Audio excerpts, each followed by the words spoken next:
कार्तिक माहात्म्य। सांसर्गिक पुण्य से धनेश्वर का उद्धार, दूसरों के पुण्य और पाप की आंशिक प्राप्ति के कारण तथा मासोपवास व्रत की संक्षिप्त विधि। भगवान श्री कृष्ण कहते हैं, प्रिय, नारद जी के मुख से यह कथा सुनकर राजा पृथु के मन में बड़ा आश्चर्य हुआ। उन्होंने नारद जी का भली भांति पूजन करने के पश्चात उन्हें विदा किया। पूर्व काल में अवंतीपुरी में धनेश्वर नाम का एक ब्राह्मण रहता था। वह क्रय विक्रय के कार्य से घूमता हुआ किसी समय माहिष्मतीपुरी में जा पहुंचा, जहां पाप नाशनी नर्मदा सदैव शोभा पाती हैं।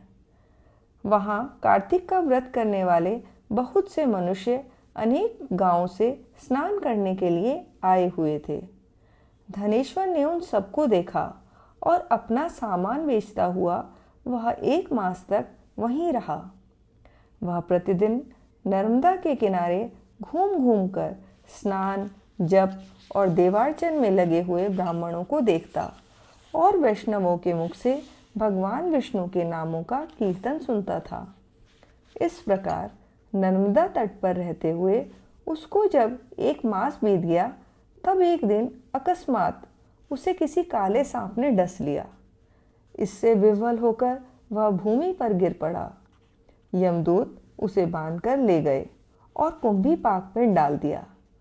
वहां उसके गिरते ही सारा कुंड शीतल हो गया, ठीक उसी तरह जैसे पूर्व काल में प्रहलाद जी को डालने से दैत्यों की जलाई हुई आग ठंडी हो गई थी।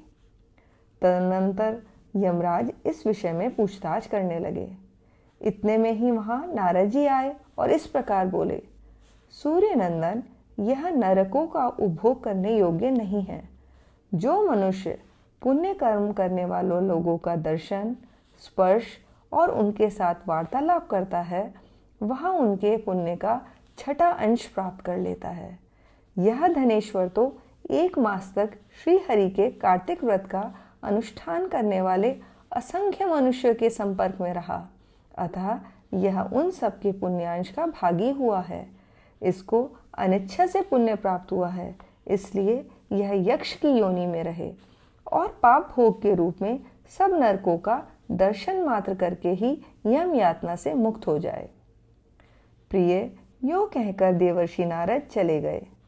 तब प्रेतराज ने धनेश्वर को नरकों के समीप ले जाकर उन सबको दिखलाते हुए कहा, धनेश्वर, महान भय देने वाले इन घोर नरकों की ओर दृष्टि डालो।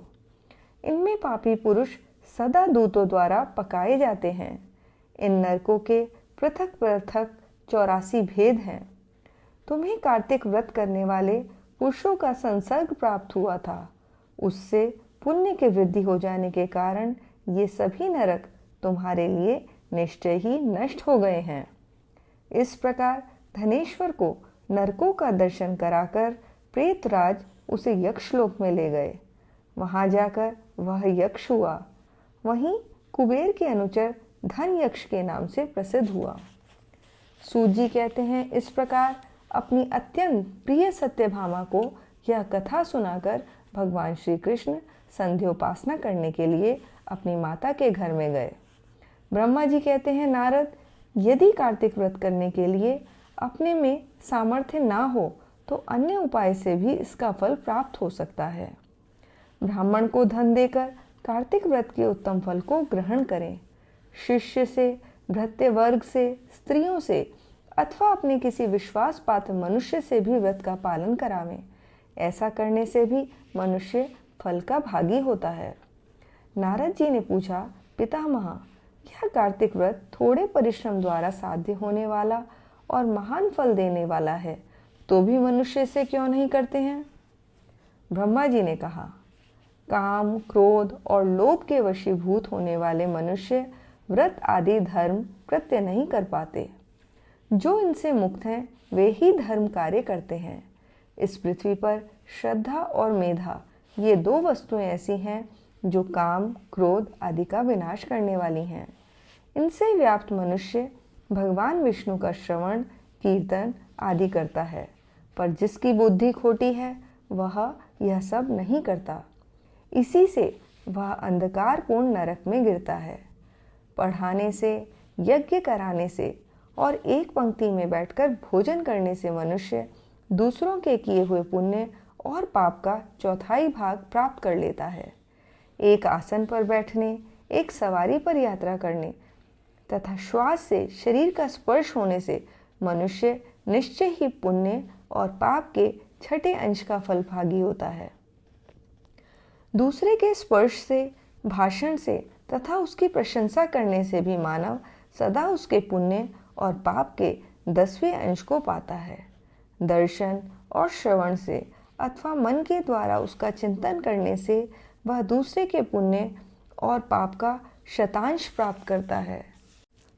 जो दूसरे की निंदा करता, चुगली खाता तथा उसे धिक्कार देता है, वह उसके किए हुए पातक को स्वयं लेकर बदले में उसे अपना पुण्य देता है। जो मनुष्य किसी पुण्य कर्म करने वाले पुरुष की सेवा करता है, वह यदि उसकी पत्नी, भृत्य और शिष्यों से भिन्न है तथा उसे उसकी सेवा के अनुरूप कुछ धन नहीं दिया जा रहा है, तो वह भी सेवा के अनुसार उस पुण्यात्मा के पुण्य फल का भागी होता है। जो एक पंक्ति में बैठे हुए पुरुष को रसोई परोसते समय छोड़कर आगे बढ़ जाता है, उसके पुण्य का छठा अंश वह छूटा हुआ व्यक्ति पा लेता है। स्नान और संध्या आदि करते समय जो दूसरे का स्पर्श अथवा दूसरे से भाषण करता है, वह अपने कर्म जनित पुण्य का छठा अंश उसे निश्चय ही दे डालता है। जो धर्म के उद्देश्य से दूसरों के पास जाकर धन की याचना करता है, उसके उस पुण्य कर्म जनित फल का भागी वह धन देने वाला भी होता है। जो दूसरों का धन चुराकर उसके द्वारा पुण्य कर्म करता है, वहाँ कर्म करने वाला तो पापी होता है तथा जिसका धन चुराकर उस कर्म में लगाया गया है, वहीं उसके पुण्य फल को प्राप्त करता है। जो दूसरों का ऋण चुकाए बिना मर जाता है, उसके पुण्य से वह धनी अपने धन के अनुरूप हिस्सा बटा लेता है। जो बुद्धि, सलाह देने वाला, अनुमोदन करने वाला, साधन सामग्री देने वाला तथा बल लगाने वाला है, वह भी पुण्य पाप से छठे अंश को ग्रहण करता है। प्रजा के पुण्य और पाप में से छठा अंश राजा लेता है। इसी प्रकार शिष्य से गुरु, स्त्री से उसका पति और पुत्र से उसका पिता पुण्य पाप का छठा अंश ग्रहण करता है। स्त्री भी यदि अपने पति के मन के अनुकूल चलने वाली और सदा उसे संतुष्ट रखने वाली हो, तो वह उसके पुण्य का आधा भाग प्राप्त कर लेती है। जो दूसरों के हाथ से दान आदि पुण्य कर्म करता है, उसके पुण्य का छठा अंश वह करता ही ले लेता है। परंतु यदि वह पुत्र अथवा भृत्य हो तो शतांश का भागी नहीं होता। वृत्ति देने वाला पुरुष वृत्ति भोगने वाले के पुण्य का छठा अंश ले लेता है, किंतु ऐसा तभी होता है जब वह उस वृत्ति भोगने वाले से अपनी या दूसरे की सेवा न कराता हो। इस प्रकार दूसरों के द्वारा संचित किए हुए पुण्य पाप बिना दिए हुए भी आ जाते हैं। पूर्व काल में एक धम्बी तपस्वी पतिव्रता स्त्री के शुद्ध प्रभाव से पिता माता का पूजन देखने से कार्तिक व्रत का सेवन करके उत्तम लोक को प्राप्त हो गया था। नारद जी ने कहा, भगवान, मैं मासोपवास की विधि और उसके फल का यथोचित वर्णन सुनना चाहता हूँ। ब्रह्मा जी ने कहा, नारद, जैसे देवताओं में भगवान विष्णु श्रेष्ठ हैं, उसी प्रकार संपूर्ण व्रतों में यह मासोपवास व्रत श्रेष्ठ है। अपने शरीर के बलाबल को समझकर मासोपवास व्रत करना चाहिए।